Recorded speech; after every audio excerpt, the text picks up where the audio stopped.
Salut tout le monde! Je suis vraiment ravie de vous retrouver aujourd'hui et je voudrais vous parler de quelque chose de très important. Et cette chose très importante, c'est la pensée.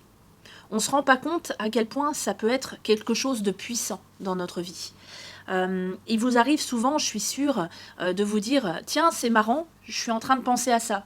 Vous observez votre pensée, alors que vous étiez en train de faire autre chose. Oui, des pensées, on en a des milliards tous les jours. Et le fait est que elles passent, elles sont là. Elles tricotent, alors même qu'on ne s'en rend pas compte, de façon quasi automatique, systématique, inconsciente, elles sont tout le temps là. J'aimerais vous inviter à prendre le temps de poser le regard sur tous les objets qui vous entourent. Quel que soit l'endroit où vous êtes, vous pouvez être dans les toilettes, dans votre salle de bain, dans votre chambre, dans votre salon, dans la rue. Posez le regard sur absolument tous les objets qui vous entourent. Tous ces objets que vous voyez autour de vous. Ce sont des objets qui existent, ce sont des objets qui ont été créés en pensée. Avant que ces objets puissent exister de façon matérielle, il y a quelqu'un qui y a pensé, il y a quelqu'un qui a eu une idée créative, qui s'est mis au travail, qui a fait des essais, des tentatives, et à un moment donné, ça a donné le résultat que vous voyez aujourd'hui.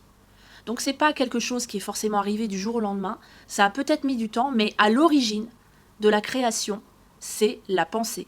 La pensée, c'est le premier pas de la créativité, c'est le premier pas de la matérialisation, de la création, que ce soit la création d'une boîte en bois, en carton, ou que ce soit la création d'une boîte comme un projet professionnel ou un développement d'activité. Donc, la pensée, c'est le premier pas, et après, il y a le fait d'en parler. Il y a le fait de créer du lien par rapport à ce futur projet éventuel. Et puis après, il y a le fait d'essayer de poser de la structure, de la logique, de la cohérence, de chercher des solutions pour que cette pensée puisse se matérialiser. Tout ça, ça va nous faire ressentir des émotions. Et nos émotions vont nous inciter à passer à l'action. Et là, on va enfin matérialiser notre projet. Donc certes, la pensée est importante, mais ce n'est pas le seul processus dans notre capacité à créer. C'est important aussi de le retenir. Dans tous les cas, on comprend pourquoi il y a autant de gens qui insistent sur le fait de visualiser notre réussite, de visualiser notre succès, mais surtout de le faire en ressentant une détermination, en ressentant de la foi, en y croyant émotionnellement, comme si c'était déjà là, comme si c'était déjà arrivé.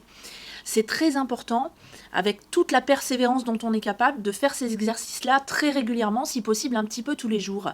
Pourquoi ? Parce qu'en fait, tout ça, ça va programmer votre cerveau, programmer votre inconscient, de façon à ce que vous puissiez de plus en plus facilement aller vers des réflexions qui tendent vers la réalisation de ce projet et vous permettre de créer des émotions par rapport à ça et de vous mettre en mouvement. Parce qu'il ne peut pas y avoir de matérialisation sans action. Donc ça, c'est important à un moment donné d'agir, de poser des actions qui soient justes pour vous. Et dans tous les cas, c'est pour ça aussi que je voulais faire cette vidéo sur la pensée et notre capacité de matérialiser nos projets, de vivre nos rêves, de créer nos rêves. On choisit nos pensées. On a le droit de choisir nos pensées. Et on a le droit à un moment donné de se dire ta gueule à soi-même parce qu'on en a marre des pensées de merde qu'on peut cultiver, qui sont pas bonnes pour nous. Et on a le droit aussi des fois de se féliciter en se disant purée c'est cool, j'ai réussi à faire un premier pas, même si c'est un tout petit pas, j'ai fait un premier pas en posant une action, je me félicite. Voilà, en s'encourageant, parce que quand on apprend, on a des signaux inconfortables et du coup, c'est important de s'encourager soi-même, d'être là pour soi.